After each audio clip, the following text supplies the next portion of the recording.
انا اللي بتكلم عنه اخوي احمد، ان اليوم يعني قضيه التلاعب واللي قاعد يصير، يعني مثل ما تفضل اخوي مسلم البراك، ان الخطا من يتحمله؟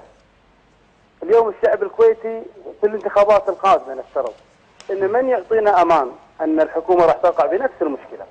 لذلك بعد 50 سنه من التجربه الديمقراطيه اعتقد ان الشعب الكويتي اليوم يعني ما راح يقبل اخطاء ابناء الاسره الحاكمه واخطاء مستشارين في الديوان الاميري. لذلك انا اعتقد ان الشعب اليوم نعم.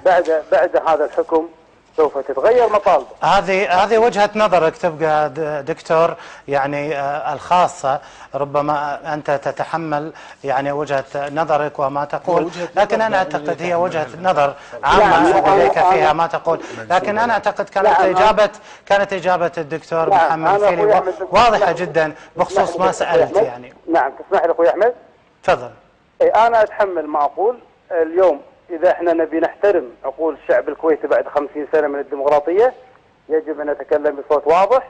نحن نطالب بإمارة الدستورية ونطالب بحكومة منتخبة حتى لا نقع، ولا يقبل الشعب الكويتي اللي قاعد يصير في إهانة المؤسسة الدستورية من قبل أخطاء بعض أبناء الأسرة الحاكمة.